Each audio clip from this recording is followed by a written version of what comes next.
Hey, what's up, everybody? Welcome to the Morning Woods podcast. First of all, if you haven't already, go down to the bottom of the page and hit that subscribe button. Make sure you get notified every time we release a podcast, a sketch, or a new vlog. And today we have a very special guest. I know I say this every time, but he's a good friend of mine.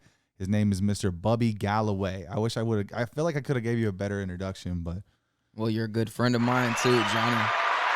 Thanks for being here. Thank you. Crowd's going crazy over you, bro. We get the live audience. This is nice, man. Yeah, dude, this is cool, bro. Thank you for being here.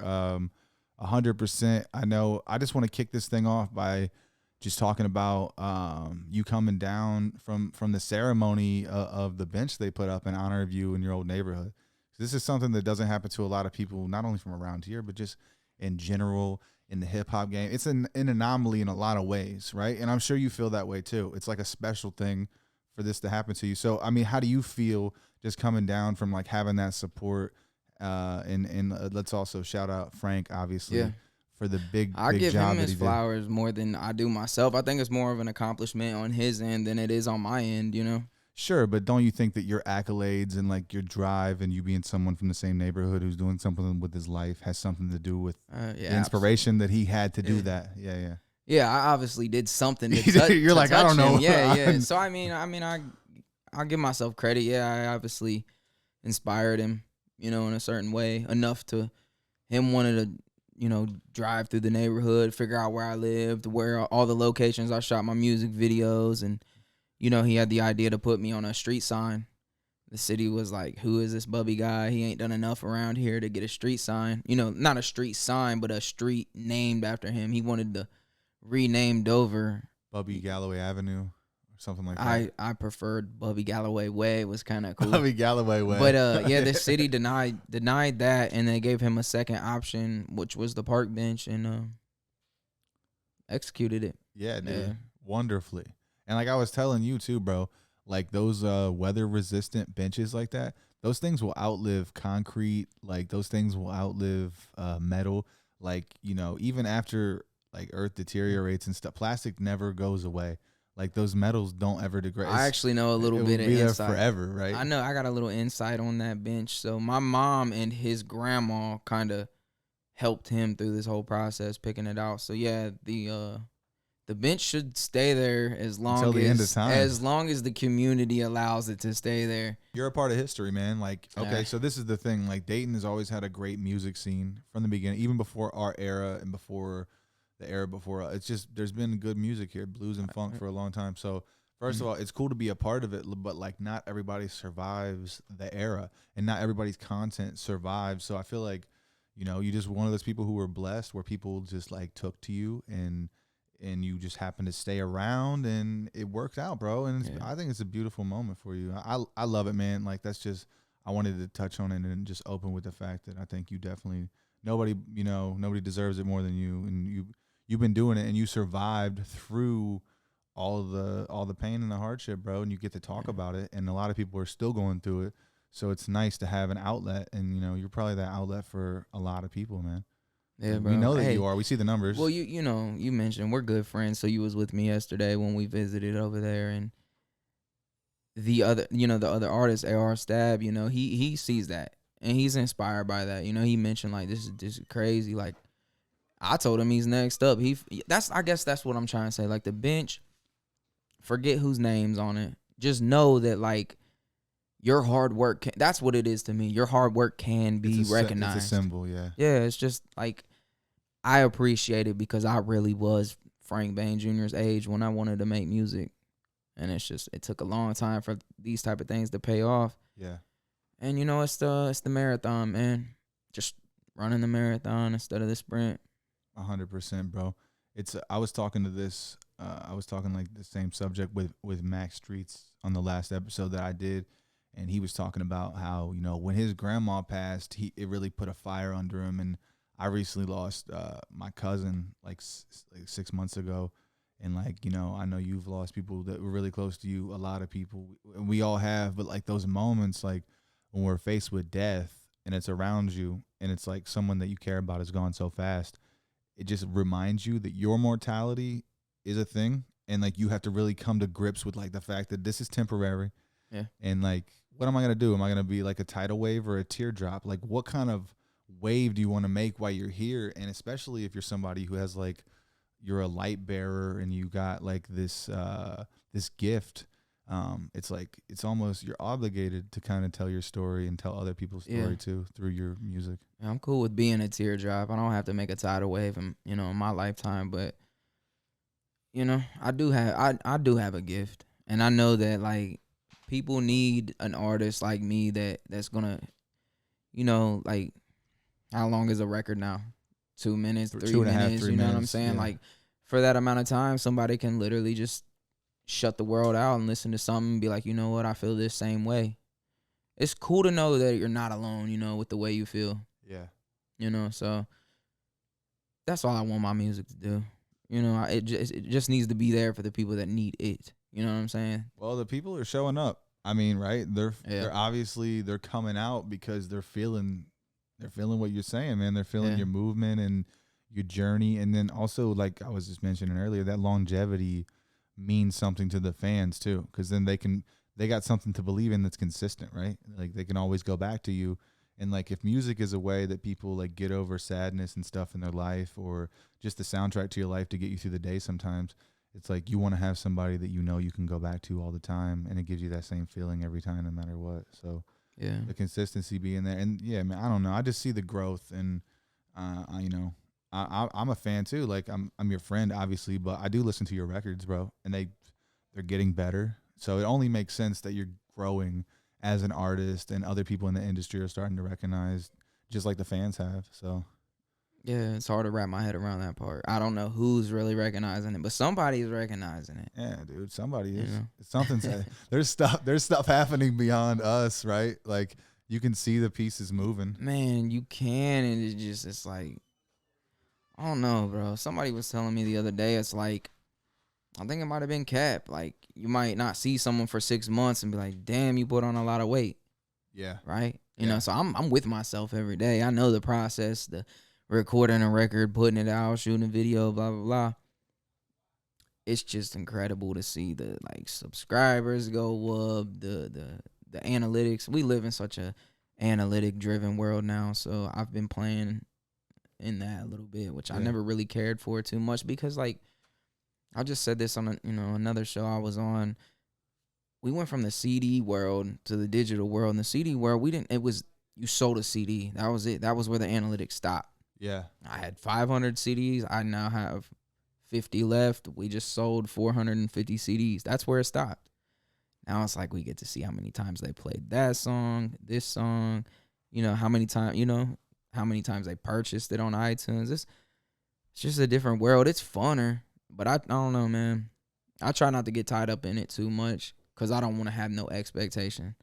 You know what I'm saying? So I feel like when I have expectations for myself and I fail, my whole momentum might slide down there with it. So when you see like okay, so you're doing a show this weekend, right? And it's like when you see those ticket sales and you're like, holy shit, like does a level of expectation follow through with that to the next concert? And so, I mean, right, like you kind of start to have a level of expectation, because it's kind of like, that's your, how do you say, that's your bread and your butter, right? Having those ticket sales and having those streams. It's like, so you kind of, in order to manage your life and kind of plan everything out, you almost it kind of has to start to grow at some point as a business person in the industry. And there's a thin line between like being creative and like watching your P's and Q's when it comes to PR and social media and analytics. It's like, yeah, man, I don't know. I can't believe we've actually sold over 1,000 tickets. It's insane. So like, yeah, of course. I mean, when obviously the goal is to level up. So the next show, I think we could still probably run back through. I mean, I don't know. I'm just thinking right now. Yeah, we could probably run back through JD Legends and maybe go max capacity. Hopefully we go max capacity now. We still got a week, you know what I mean? People just paid the rent, hey, the tickets people's are gonna on sale. buy a You day can go of. to, Yeah. You guys know where to get tickets, but let's just say we don't sell out, or we come real close. Maybe we come back and we do sell out, or maybe we come back and we just completely flop. Who knows? But so yeah, there's still a level of expectation that I have for myself, I guess. So yeah, I definitely want it to grow. But I really It didn't has think to, I right? was ready for no JD Legends, bro. I was telling them no, let's just stick it out with eye bodies until it's like, cause that's a big jump. I think eye bodies is if I'm not mistaken, it's like 600 capacity. You So we did you that. sold it out last time, right? Yeah, so we did that. I'm thinking like 600, and then JD Legends is like 15. So So it's that's 3 like times. 3 times the amount of people. What if we only sell 800 tickets? That might not look as good as 700 tickets. And you might be able to fit 700. I don't know. Our body's just small. It'd be But deep in there. it would be so packed, bro. If it would feel packed with 500, really. So, I mean, that's where my mind state was with it. I was like, let's just keep it looking packed.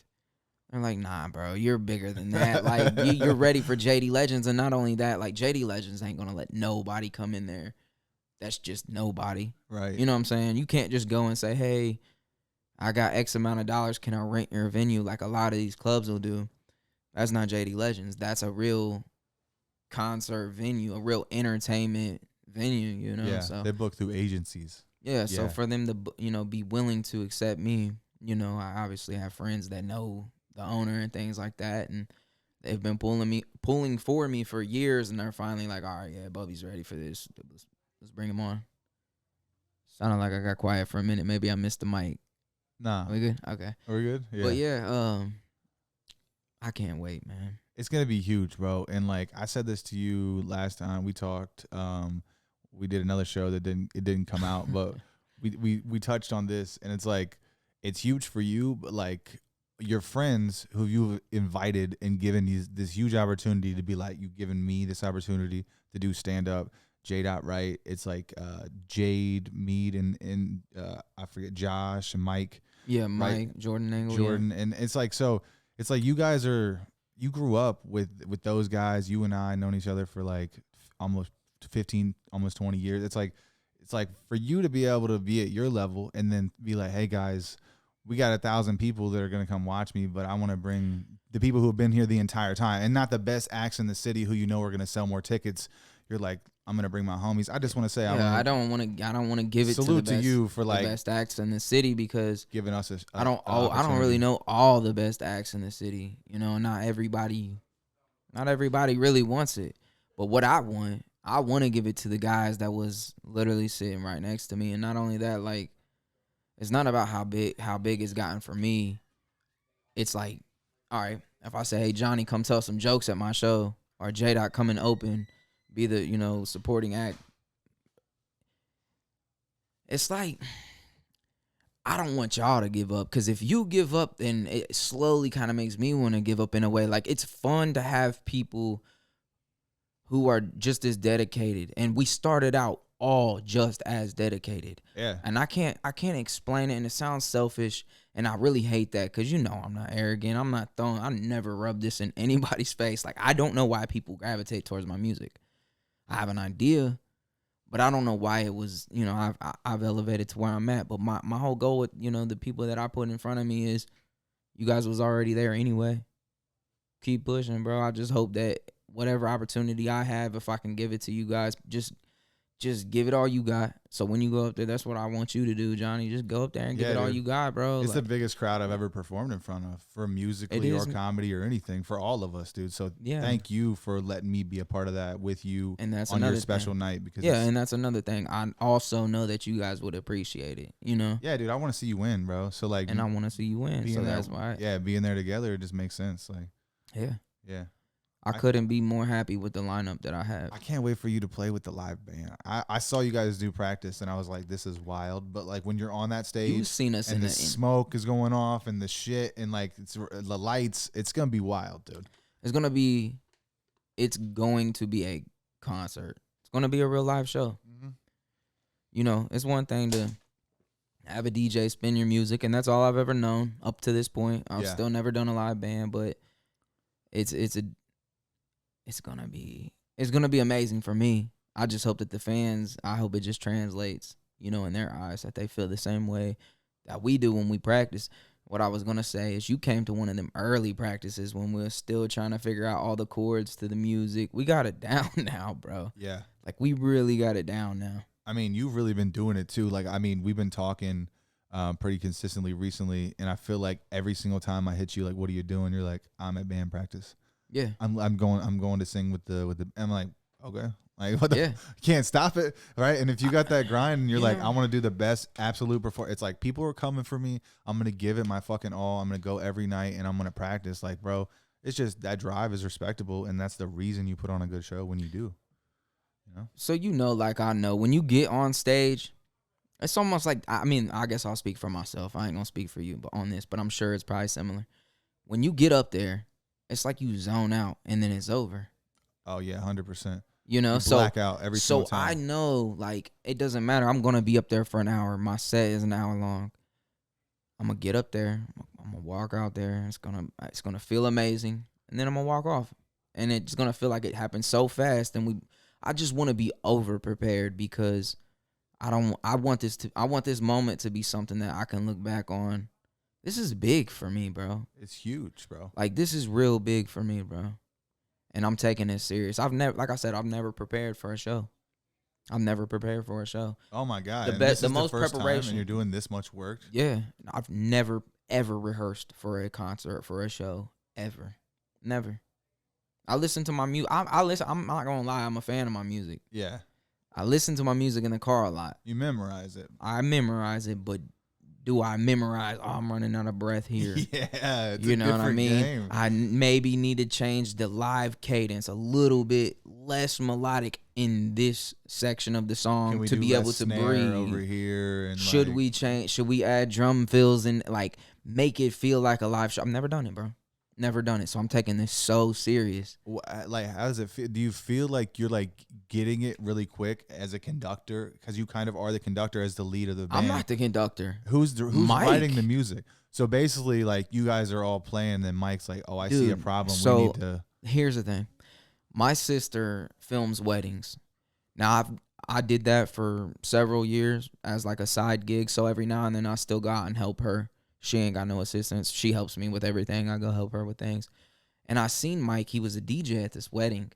Obviously, we got a mutual friend. We've known each other for years. And I'm like, do you want to DJ my set? I don't really have a DJ.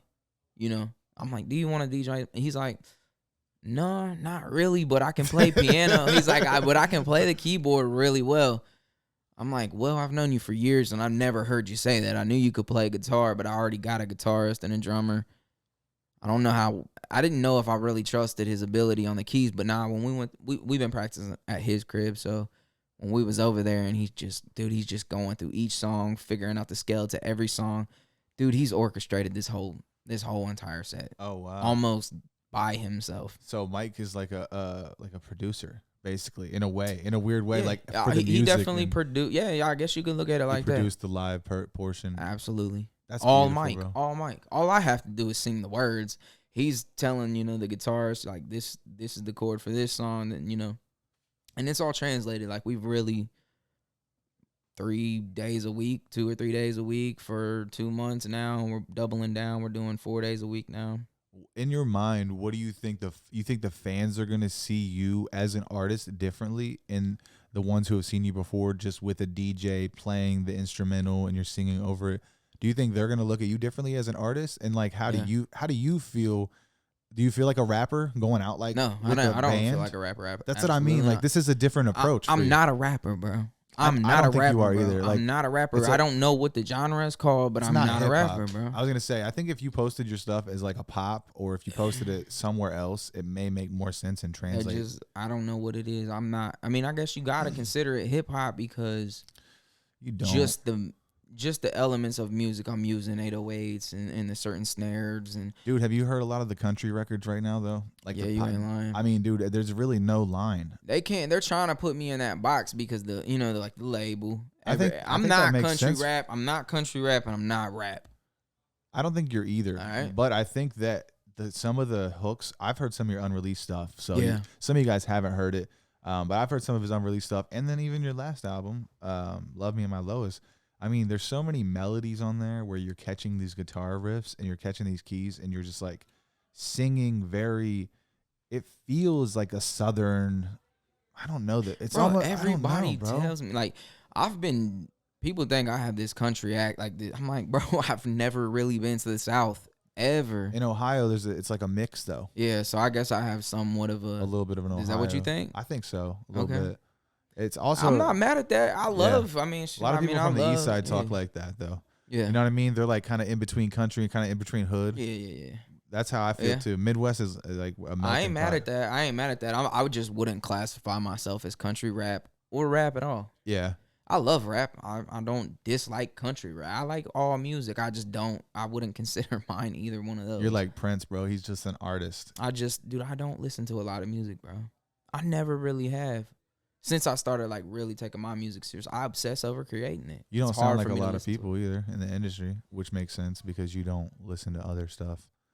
the stuff that I listen to is a little too aggressive for my personality. If Me too. you know what I'm saying, I like a I lot don't of know like why, bro. I like a lot of Joyner Lucas. I like a lot of him. I like a lot of Action Bronson for like the lyrical kind of. Who do you listen to nowadays? Bro, I listen to like. If you had to pick like right now, I know they're kind of feuding, but like the ones that I catch myself listening to the most, and I guess they have like a beef or whatever online or in real life. I don't know, like NBA YoungBoy, Lil Durk, like that's the shit that I listen to. But that like the stuff that they talk about is like where I'm from, even though it's not what I live, but it's just still fun music to listen to. It makes sense. Like yeah, it makes sense to you. I'm the same way. It's like I hear people talking about stuff that maybe I used to be about or I know people who are about, and I'm like, okay, I know you. It's like I know that person because I got brothers and family and cousins and people and homies that are like doing that and living that life. So it's like you get to live vicariously through it. And the beats too are just crazy.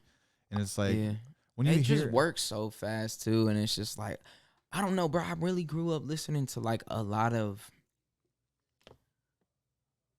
what would you call it? Like underground, I guess you would call it. Like just people who haven't made it. You know what I mean? Unsigned artists. Yeah. People who's not got the polished mix. I don't know, bro. Independent. Like independent stuff like that. That's what I've always listened to stuff like that. Local artists, you know, from doesn't even have to be local to us. Like just up and coming rappers. That's how and I feel like that's how NBA YoungBoy's music is 60% of the time. It don't feel like a studio album. And it's fun to listen to him. He's just fun, bro. I fuck with NBA YoungBoy. Yeah. I mean, that's authentic, right? It's like it doesn't quite have that industry quality. You know that it's like a real record and he's talking real shit on it, right? You can feel it. You're like, oh, okay. He's in some apartment studio rapping. There's money. There's drugs in the building. There's guns around this guy. It's a real song, and it's something about that visceralness. Bro, that I don't like even care you. what he talks about. Like I'm just saying, like the realness, right? It's the authenticity that's because there's so much fake shit going on today, right? It's like maybe it's that realness that you're like, I like the fact that it's not mixed all the way. I want to hear those flaws in him as a person and as a fan of the music. You're like, I kind of like it unpolished because it gives me something to kind of like you get to tweak it in your head. Like, what would I do there? And it kind of it's like an interactive they just thing. work so quick, man. It's just. You know, they always have something drop. I guess they're just like it's like I expect them to drop, so I follow them the most. So they're banging out tracks every week? Oh, bro, hell yeah. Really? Yeah. That NBA YoungBoy's been doing that since he was first came out the game. I guess that's why I fuck with him so much. You know who Andrew Schultz is? I don't. He's a pretty successful comedian right now in the game, and he did that. Actually, a lot of the vlogs and stuff that I'm doing now is kind of like mirroring what he was doing when he was on the come up before he kind of popped. But it's the same thing. Like he was posting vlogs and he would go to these stand-up shows and he would like post a clip of the crowd work or some kind of something from the show. He would post it on social and then on YouTube. And so like then he started just going to the shows and people just started coming. Like he was like I don't know why, but people were just showing up to my shows all of a sudden and he couldn't figure it out. And then he started asking people like, how'd you hear about the show? Was it the radio or what? They're like, no, we watch you on YouTube. So it's like he had this other port of entry for these people to find him, and he was also micro content. He was also dropping a clip every single week. So like no matter what, bro, if he wasn't on tour or on the road, he lives in New York, so he would be at one of the local clubs trying to do a guest spot or trying to get on stage somewhere, film it, and then every Friday or whatever day it's like he's dropping a song. You know, there's gonna be a 30-second Andrew Schultz joke on Friday. He did that for a year or maybe 2 years, and like that he kind of blew him up. He got a Netflix special. He got during the pandemic. He got Yeah, bro, his podcast is huge right now. So it's the same thing. It's like comedy and music. It's like certain people, like that consistency and that drive, bro. It's like the fans are gonna love it. Like they, at some point, it will snowball. And I mean, it's either one or two things. You either spend a bunch on making it look good and sound good, or you just put a bunch of like mediocre shit out, and it's almost equal these days. Like, that's if how you I feel got with this 10 podcast. songs with like, oh, you was sitting in the living room shooting a music video, or one big production, it's the same thing. Yeah, this is number 50. This is the 50th episode, and I would say only 10 of them have more than 500 views out of 50. So it's like 10%, 5%, 10% of these will actually pop, but I just keep dropping them, right? It's like, why not just keep putting it out? We talked off record about like reels and stuff. Yeah. You could put one out and it's got 1,000 views. A month later, that same video just shoots up and you get a notification, hey, your reel has 10K views. Like, yeah, that happens. So, you know, once you put content on the internet, it's always on the internet. If they end up falling in love with you, they're going to want to know what you did in the past. So you got 50 episodes, and if your 60th takes off, you know, if I'm a fan of you, I'm going to go back and down the wormhole and see what you've been up to. Yeah. To circle back to what you're saying about YoungBoy, I think that as a fan of content, that's kind of what you go into it with, that mindset. Like, okay, someone big just retweeted NBA YoungBoy, but I don't know who that is, so let me Google him, right? And then you Google him, and you're like, holy shit, look at this catalog. Like, you're a fan already without even listening to it. You're like, this dude is dropping. You got respect for people like that. You're like, they're not even signed, and he won't stop making shit. Yeah, bro. You kind of gotta respect that hustle. Like, yeah, man. It's been a blessing, bro. Like, I say it all the time to my fans on social media about quitting my job and just taking that leap. And when you got more time to create, you create better. Yeah, that's one thing that I've learned. You got more bandwidth, and you have to. It's like, is this really how I want to get paid? You just double down and you get to it, and that's what I've seen you've been doing, bro. Don't get caught up in the analytics. Know that they exist. Know that they matter, but don't let it, defeat you if it's not up to expectation. Yeah. That's what I tell people. Just don't have an expectation. I don't, bro. Some of my podcasts only get 10 plays, and then I've had clips and I've had podcasts that have had like 100,000, 300, 500,000. So it's like I've hit numbers a couple of times where I'm like, okay, that gives me enough confidence to where like I know that years down the road, if my catalog gets bigger and bigger, I keep doing shows, I'm getting funnier. I'm like taking every fucking opportunity that I can. Yeah. You know what I mean? And jumping on it. I do. Yeah, I know what you mean. But you know what this is right here? What's that? This is a rep. Yeah. You're getting your reps in. Yeah. It's a muscle for sure. Exactly. So you're getting, you're building this thing up stronger and stronger every episode. And like I said, when it takes off, they're going to come back down and figure out who. You never know who sits in front of you. Like, you've had quite a bit of local artists come through here, comedians, You never know, man.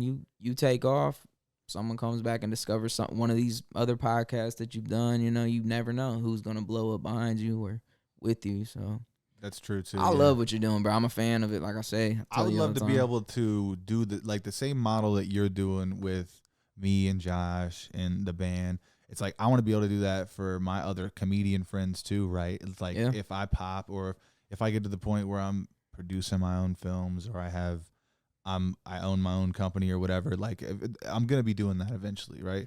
I'm going to be doing I want to give them shots just like my homies gave me shots. I think that's so important, bro. Dude. Everybody that you see that's on a bigger level, somebody got them there. I mean, they might have manifested it themselves and aligned themselves with those people. But somebody pulled them up. Somebody showed them the way. Yeah. At some point, they might have worked. Like I said, they might have manifested it on their own. Somebody pulled them up. So you got to do that. And I think that comes naturally for the guys that are really winning. They're going to, they're going to show somebody the way.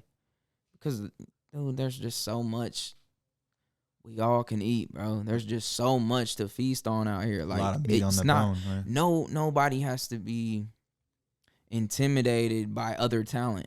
Like, back in the day, I feel like that's what it was. Like, 100%. You know what I mean? I'm guilty of it. I'm guilty of it too back in the day. But now it's like, bro, like, I'm a fan. I am personally a fan of so many people.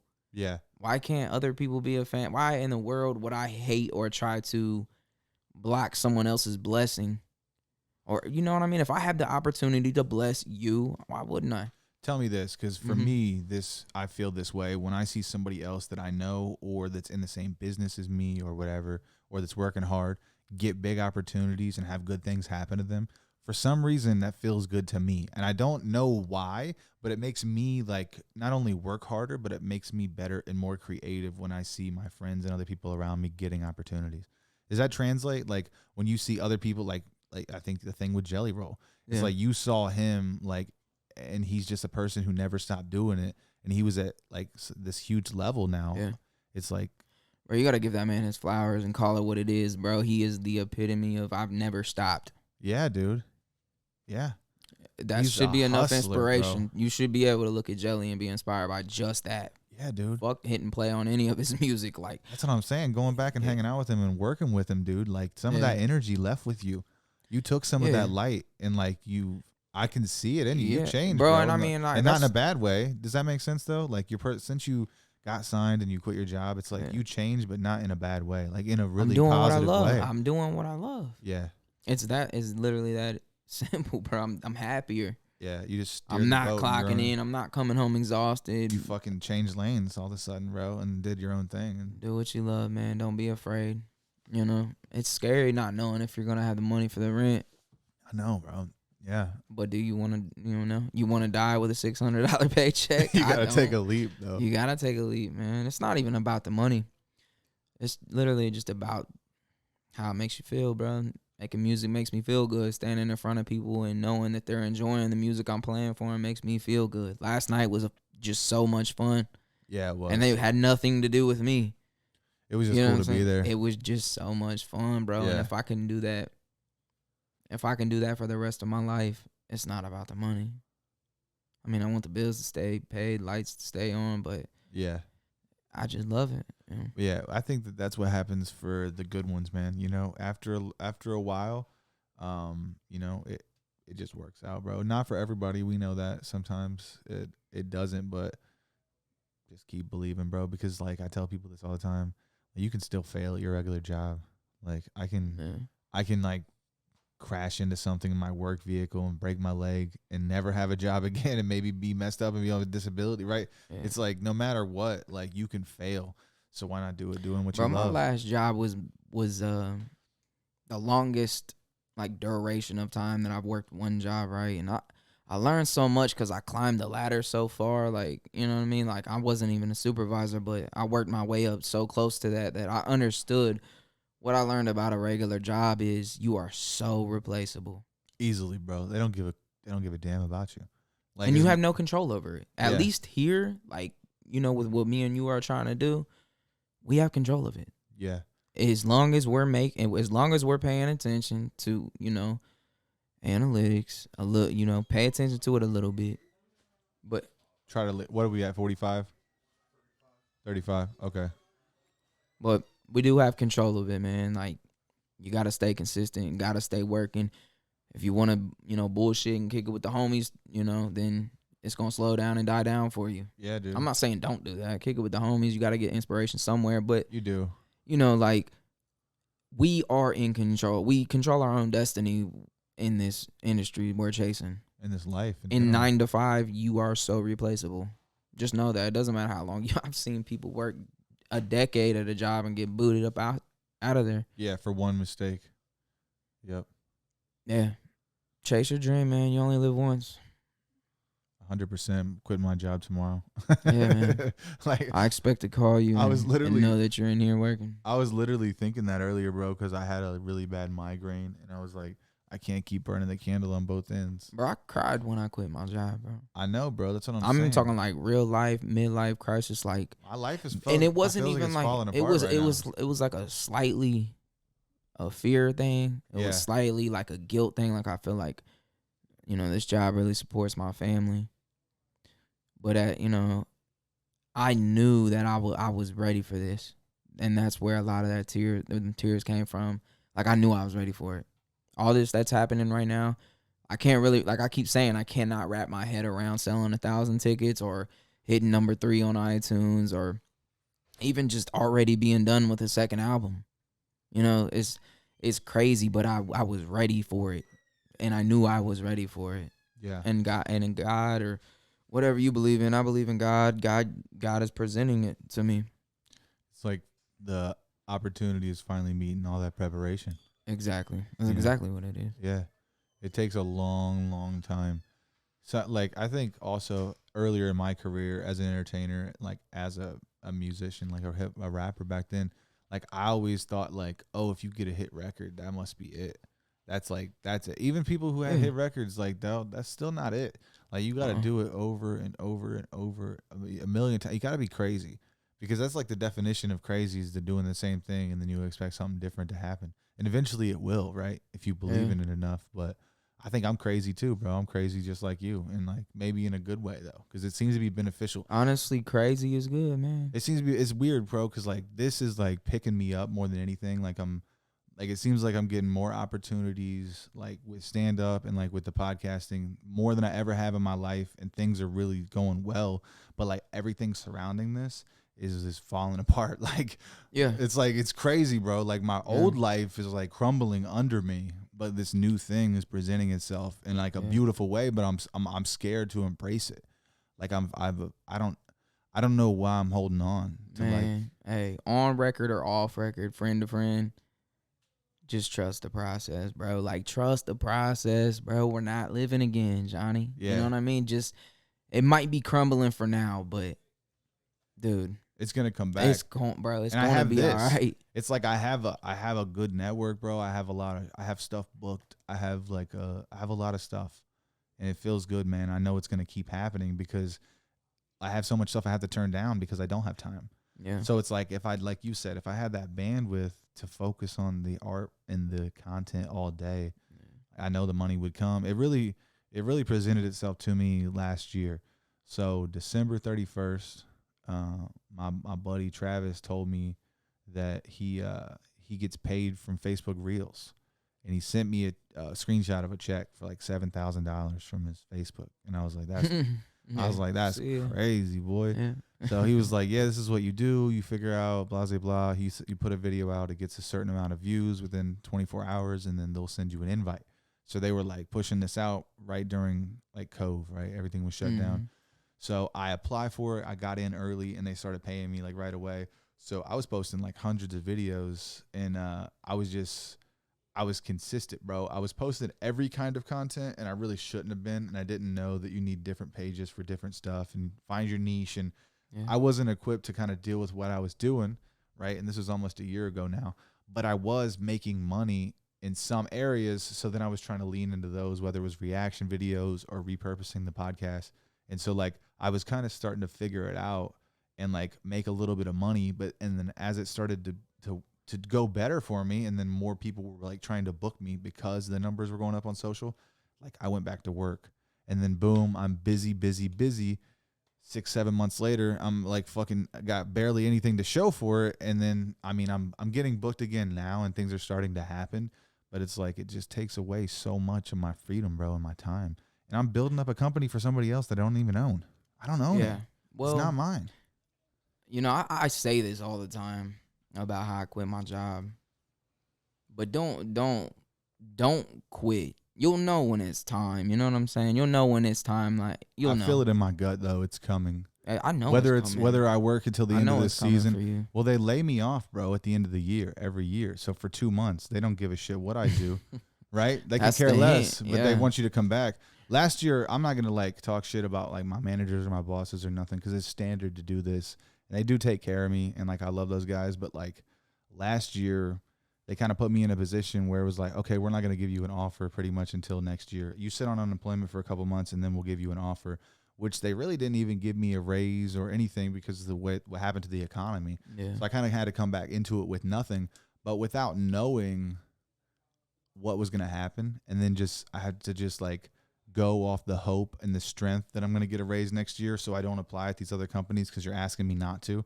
It's like I'm screwing myself for you guys, and then I come back and like everything is as well as it can be. I'll put it like that, right? I get treated well, I get bonuses, I get opportunities, but it's still not my company. It's still not. I don't own it. I could get hurt tomorrow and lose my job. So I was told, and I'm not 100%. sure on this. I'm sure you can use Google, but I'm pretty sure Eminem worked and would chase his dream in the rap, the rap game, and it wouldn't work out, and he kept going back to the same restaurant to work until he actually signed with Dr. Dre. So it's like, bro, you have to As a you man, can't you not have have a job or some type of income. Because yes, I mean, life is life. Bills do come around every 30 days. Like 100%. I would never tell anyone to just quit their job, but if you know what you want to do in life, you're gonna know when it's time to do it. Yeah. And there's really no better time than now. But just you do gotta prepare for certain things. Like when I quit my job, bro, I ran up a bag. I'm doing 60-hour work weeks, making sure like if I quit, I'll just budget myself for a few months. I'll be cool. If I can double down on what I love, on my music. Yeah. Give me an album or two sitting, in the archive, like just building up my content. I can stretch this money out for a couple months and survive. And that's what I did. And, I'm not perfect at managing money by any means, but it's like it seems to have worked, bro. And success leaves clues. You know what I'm saying? Yeah. So like, it's good to know you and be able to hear this inside information for somebody who's recently really taken it to the next level with their career. Yeah, I mean, I ain't gonna sit here and act like there ain't days where I want to go apply for a job, but it's like, no. Yeah, I done came way too far. Literally, I don't even know what the analogy is. Like when you like, it's like what is it when you sail across the sea and you get on that island, you just burn the boat. Yeah, burn the boat. My ship is completely on fire right there. I'm not coming back. You can't go back. I'm not going back. Yeah, you got to stay on the island. Yeah, I'm here. Yeah, I'm here. Fuck yeah, dude. I'm gonna hunt for my food. I'm here. I'm not going back. Yeah, you're gonna live off the land. You know. Absolutely, yeah. That's dope, man. I'm excited for that show on Saturday, man. I know the people listening are probably obviously amped up for this too, just to see you in a new way, and just to see like that's a big part of it. It's like it's a different show. Like no one's gonna see the last show you did at Odd Bodies. You're not only not gonna be playing the same songs, but it's just a different show. I wasn't expecting it, so I already know just like being in the business, like how people are gonna take it when they see it live. So happy for you, man. So grateful that you're giving me the opportunity to come with you and do this, because it's gonna be a blast, bro. I know people are gonna have a great time, and we're gonna put on a hell of a show for sure. Shout out to Josh and all the guys in the band and everybody. Shout out to obviously to I don't know who put you on that show at JD Legends, because they also got you on some billboards around town. I keep seeing your face on big ass billboards, bro, as I'm driving to the city. JD Legends. JD Legends did that. Show. Joe Masterson, my manager, he knows everybody. Yeah. He's good friends with Wasafi that owns JD Legends, and just plugged it in like that. Like he didn't really want to do it, but since he knew Joe, it was like, all right, Joe, keep talking about this Bubby guy. I'm gonna give you a shot. And then when tickets went on sale, probably like 12 hours after they had been, released for purchase, he called Joe like, okay, this Bubby guy's got my attention now. Hell okay.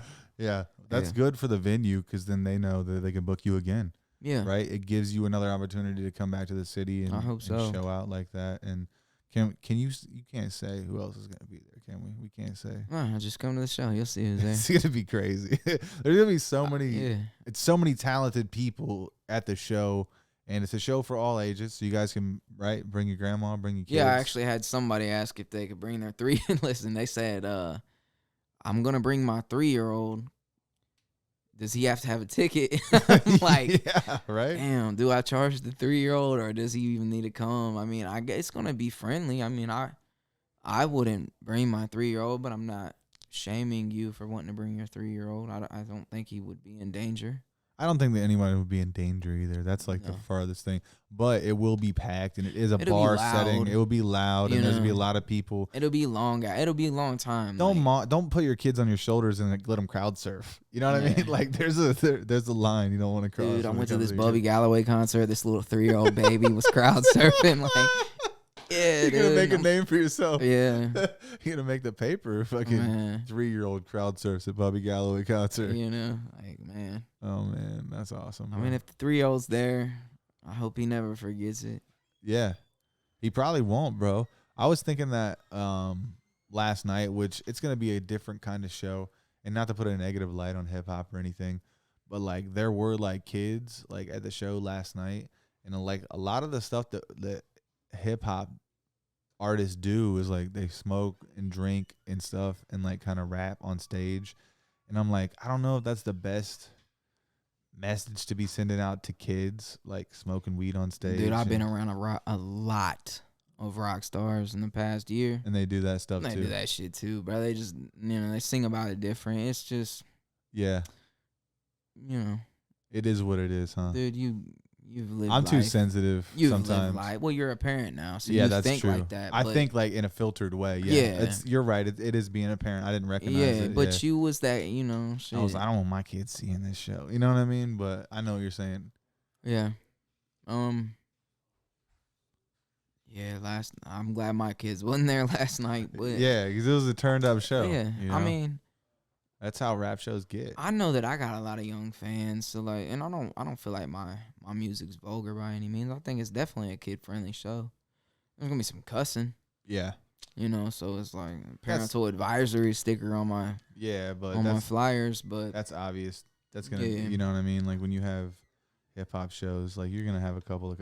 It's nothing crazy though. I mean, I'm gonna, I talk about my son's dick, but that's about as crazy as I'm gonna get during my portion of the show.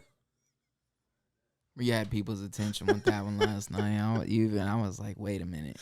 I was like, please hurry up and get to the end of this joke so it's like less weird for me because I'm holding the camera for you. I'm like, I'm co-signing you without co-signing you. Like, this is like you're in on the gag. Get to the punchline, Johnny.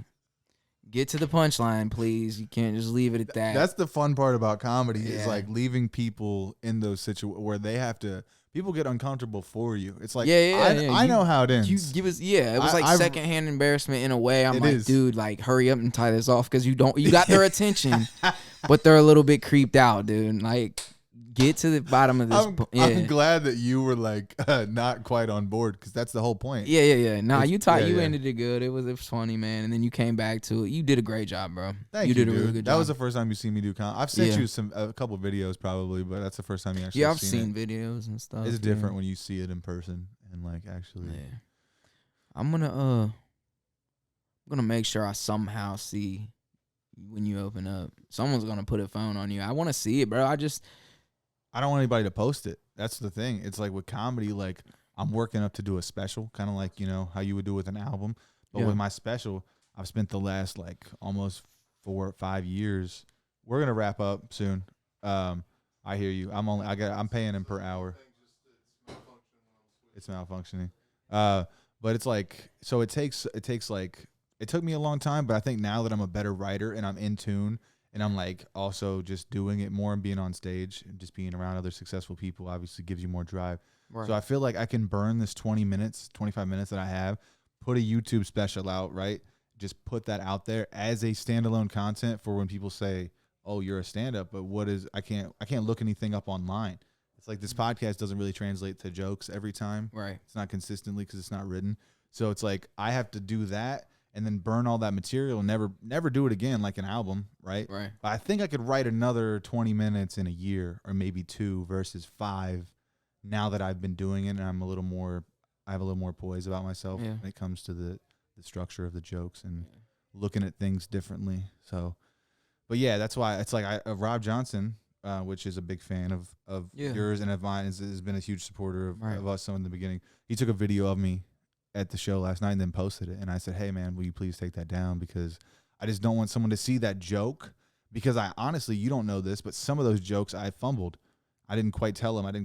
So it's like, even though I did the punchline and people might have thought it was funny and it was like I missed some of it. You don't want to see the joke until it's done, or it's on the special, or it's like in the recorded place. So I get it. Yeah, you don't. I just don't want it to get out there. I get it. It's the same with performing. I'm sure I do it every show. Before you kind of like, oh shit, fuck around and sing the second verse on the first verse, and just not knowing like, oops, I just said the whole first bar of the second verse on the first. I mean, I get it. Yeah, I get it. And then I don't know if you do it, but I think I don't know, bro. Like, I'm so self-conscious, so I'm thinking like, what do I look like up here to these people? You know what I'm saying? So I overthink while I'm on stage a lot. And that's another cool thing I mentioned earlier. No, we got to wrap up. I don't want to get too far. And yeah, it's all right. Something happened, but we're going to do this again, so it doesn't matter. But yeah, cameras didn't work this time again.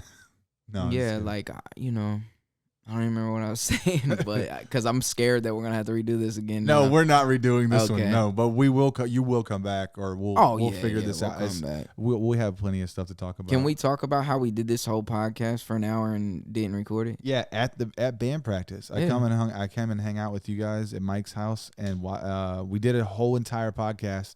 And when I got home, I realized that only your camera was recording, and for whatever reason mine cut off after 20 seconds. So it did start, but it just cut off, which never happens. I don't know if it was I had to make a decision. I was like, am I going to be like Vlad TV?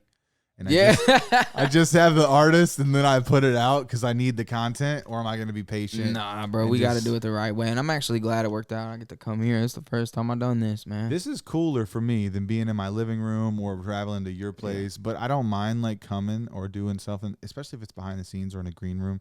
It's always fun, obviously, but this is just better for me, bro. Yeah. So I appreciate you taking your time to come over here, and you're the man, bro. I'm glad that you're getting all this success because you deserve it, bro.